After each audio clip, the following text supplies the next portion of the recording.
Welcome back mga ka-TV. Ang video na tatalakayin natin ngayon ay ang Chapter 34 ng Omniscient Reader's Viewpoint, at kung bago ka lang sa channel ko ay huwag mahiyang mag-like, subscribe o follow at i-click ang notification bell para ma-notify ka sa susunod na video. Paalala, ang video na tatalakayin natin ngayon ay maaaring mag-iba mula sa ilalabas na anime.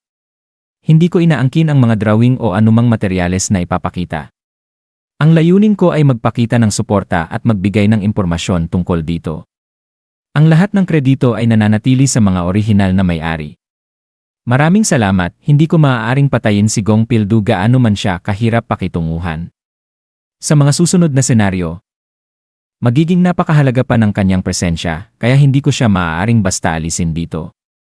Ngunit imposible rin namang pabayaan na lang siya. Hangga't hawak niya ang mga green zone at ang kanyang pribadong lupain, mananatiling kontrolado niya ang lahat ng tao sa Changmuro. Isa itong malaking kontradiksyon. Kailangan kong talunin si Gong Pildu nang hindi siya pinapatay. Matapos pag-isipan ng mabuti, napagtanto ko na nasa pinakapundasyon mismo ng problema ang sagot. Ang kapangyarihan ni Gong Pildu ay nagmumula sa kanyang pagmamay-ari ng lupa. Kaya kung mawawala ang mismong lupain, mawawasak din ang pundasyon ng kanyang kapangyarihan. Hindi ko kailangang patayin ang landlord, kailangan ko lamang wasakin ang teritoryong nagbibigay sa kanya ng otoridad. Ang problema, nangangailangan ng napakalaking puwersa upang sirain ang ganoong kalalaking green zone. Walang ordinaryong pag-atake ang makakapinsala rito. Dahil dito, ibinuhos ko ang lahat sa mabilis na pag-evolve kay Lee Hyun-sung. Ang katawan niya ay umabot na sa puntong kaya nitong tiisin ang isang mataas na stigma, at kung magigising ko ang nakatagong kapangyarihan niya, siya ang magiging perpektong sandata para sa operasyong ito.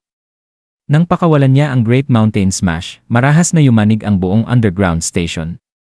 Isang nakakabinging pagsabog ang umalingaw-ngaw sa mga lagusan habang bumigay ang malalaking bahagi ng sahig. Nagsigawan ang mga tao sa takot habang bumubuhos ang alikabok at debris mula sa itaas. Ang mga nasa ikatlong underground floor ay walang nagawa kundi mahulog habang gumuho ang estruktura sa ilalim nila. Ganap na naging matagumpay ang operasyon. Isa-isang naglaho ang mga green zone na nagprotekta sa mga landlord. Ang kumikislap na mga harang na naghihiwalay sa ligtas at mapanganib ay nabasag na parang salamin. Biglang nawalan ng mga kwartong mapagtataguan ang mga landlord. Nanlaki ang mga mata ng mga miyembro ng alyansa habang napagtatanto nila ang nangyari.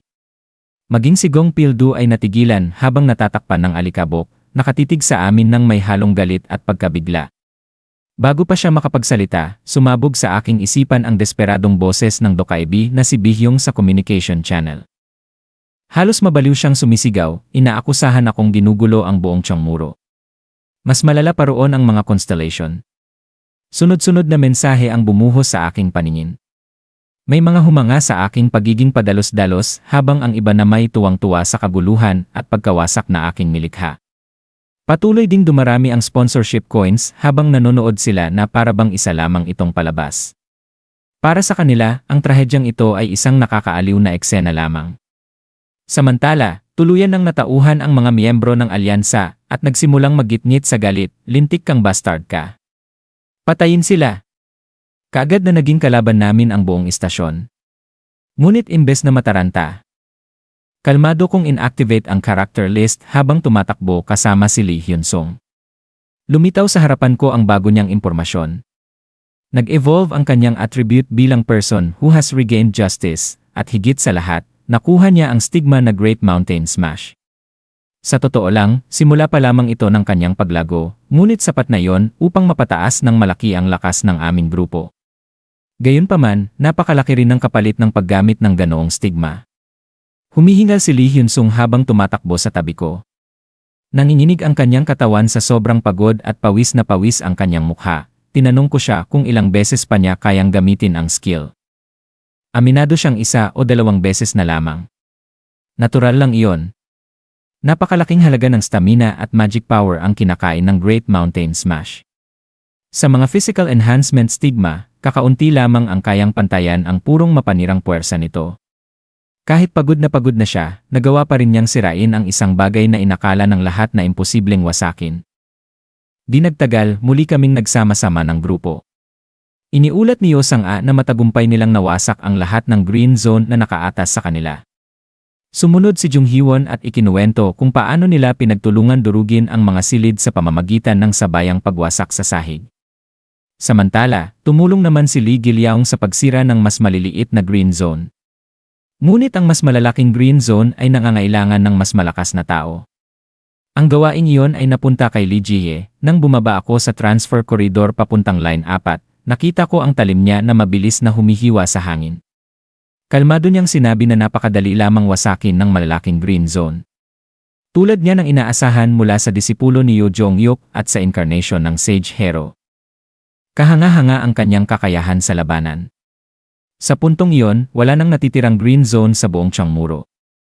Ganap nang naglaho ang lahat ng safe room, patuloy pa ring sumisigaw si Bihyong sa communication channel, binabalaan akong lumikha ako ng isang hindi na maayos na sakuna. Ipinaalala niya na may ibang dokaibi na namamahala sa broadcast channel ni Gong Pil-do, isang channel na nakatuon lamang sa mararahas at nakakaaliw na palabas para sa mga constellation. Nangangahulugan iyon na baliw na marahil sa kasiyahan ang mga manonood ni Gong Pil-do. Habang mas lumalala ang kaguluhan, lalo silang nainganyo, at gaya ng inaasahan, dumating kaagad ang kapalit, isang system message ang umalingaw-ngaw sa buong istasyon. Nagkaroon ng bounty scenario, hiniling ng mga constellation sa channel ni Gong Pil-do ang aking kamatayan, sa loob ng 10 minuto, kahit sino sa Changmuro ay maaaring kumita ng 2,000 coins basta mapatay lamang si Kim Dokja. Biglang nagbago ang atmosfera. Ang mga taong nasa paligid namin ay tumingin sa akin nang may halong kasakiman at pagkapuot. Kahit ang mga ordinaryong survivor na nanginginig kanina ay natuksong makuha ang malaking gantimpala. Pabirong tinanong ni Jung Hyewon kung dapat ba niya akong patayin para sa coins, ngunit agad din siyang natawa pagkatapos. Gayunpaman, nanatiling mabigat at mapanganib ang tensyon sa paligid, hindi na kailangan pang magsalita upang gumalaw ang aking mga kasama. Kusang bumuo sila ng depensibong pormasyon sa paligid ko. Tumayo si Lee Hyun-sung sa unahan na parang isang matibay na kalasag habang nanatili si Jung Hyewon sa aking tabi. Hinarangan naman ni Yo Sang-a at Lee Gilyaong ang ibang daanan upang pigilan ang anumang biglaang pag-atake. Dahil sa kanilang katapatan, bahagyang nag-atubili ang galit na karamihan, ngunit kahit nasa panganib kami, hindi ako nag-aalala. Nabasa ko na ang eksenang ito noon, sa isa sa regression turns ni Yoo Jong-hyuk. Winasak rin niya ang mga green zone pagkadating niya sa Changmuro. Ang naging resulta ay isang malaking sakuna, ngunit inaasahan na yon. Sa sandaling mawala ang mga green zone, babagsak ang buong istruktura ng senaryo. Bilang kapalit, gagawin ng system na mas mapanganib pa ang sitwasyon. Ilang sandali pa, lumitaw ang bagong senaryo, main scenario number 3, emergency defense. Ang mga halimaw na dapat sana'y unti-unting lilitaw sa loob ng 3 araw ay sabay-sabay ngayong lalabas. Opisyal nang nagsimula ang defense game. Halos kasabay nito, umalingaw-ngaw ang nakakatakot na sigaw ng mga halimaw mula sa labas ng istasyon. Ang mga taong kanina ipapalapit sa akin ay napahinto sa takot nang rumagasa ang walang katapusang alon ng mga halimaw patungo sa platform. Kumalat ang mga ground rat sa mga lagusan habang sumugod naman ang malalaking brawl sa gitna ng mga survivor. Sunod-sunod ang sigawan habang may mga taong kinakagat at pinapatay bago pa makalaban, tuluyang nakalimutan ang bounty scenario. Ang mahalaga na lamang ngayon ay mabuhay nang mapagtanto kong ito na ang pagkakataon namin. Agad kong inutusan ang aking mga kasama na umatras patungo sa transfer route. Mabilis kaming umakyat sa transit stairs habang desperadong sinusubukan ng ibang survivor na sumunod sa amin. May mga nagmamakaawa at may mga nagmumura sa galit. Ngunit alam ko kung ano ang mangyayari kapag sabay-sabay silang umakyat. Magiging isang bitag ng kamatayan ang hagdanan. Gamit ang Blade of Faith, winasak ko mismo ang ilang bahagi ng hagdan. Bumagsak ang gitna nito kasabay ng malakas na pagyanig habang napasigaw sa takot ang ilang taong nahulog pababa. Malupit iyon, ngunit kinakailangan. Kapag lahat sila ay nakarating sa itaas ng sabay-sabay, mas marami lamang ang mamamatay sa kaguluhan. Ngunit hindi ko rin balak pabayaan silang mamatay lahat. Inactivate ko ang bookmark skill at hiniram ang kakayahan ni Cheon In-ho. Nabuhay sa loob ko ang skill na insight, at biglang nagkaroon ng kakaibang kapangyarihan ang aking mga salita. Tumingin ako pababa sa kaguluhan at direktang tinawag si Gong Pil-do. Sinadya kong pukawin siya. Pinamukha ko sa kanya ang katotohanan. Kapag nanatili lamang siyang nakatayo roon, mamamatay silang lahat, kasama siya. Kaagad na lumingon ang mga natatakot na tenant kay Gong Pil-do at desperadong nagsimulang magmakaawa para sa kaligtasan.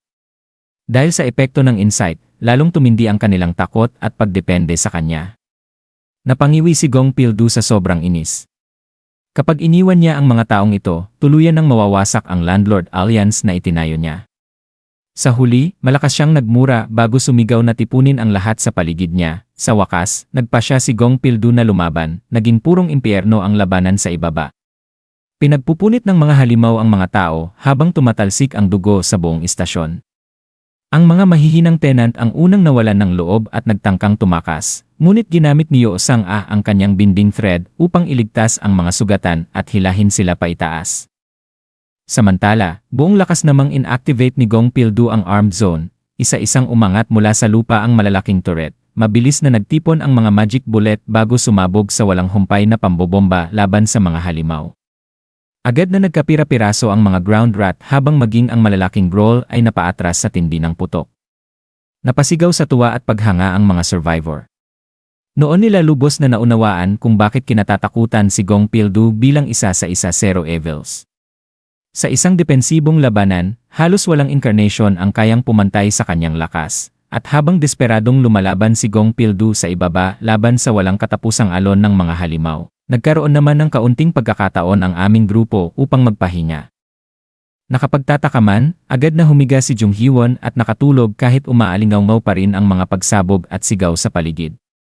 Mukhang naguguluhan si Yo Sang-ah kung bakit tila napakakalma namin matapos muntik mamatay, ngunit malinaw sa akin ang katotohanan, ang ginawa lamang namin ay pumili ng tamang panig ng senaryo. Ang mga tao sa ibaba ay masyadong umasa sa kanilang mga kwarto at safe zone, iniisip na habang buhay silang mapoprotektahan ng mga ito. Samantalang kami ay naghanda upang mabuhay kahit wala ang mga iyon, sa ibaba namin, kasabay ng walang humpay na putukan at nakakatakot na sigaw ng mga halimaw. Patuloy na umaalingaw sa buong Changmuro Station ang galit na sigaw ni Gong Pildu, habang walang katapusan siyang lumalaban laban sa rumaragasang hukbo ng mga halimaw. At diyan nagtatapos ang Kabanata 34 Omniscient Reader's Viewpoint. Gusto nyo ba ng Chapter 35? Mag-comment na sa baba at hanggang sa susunod na kabanata. Paalam!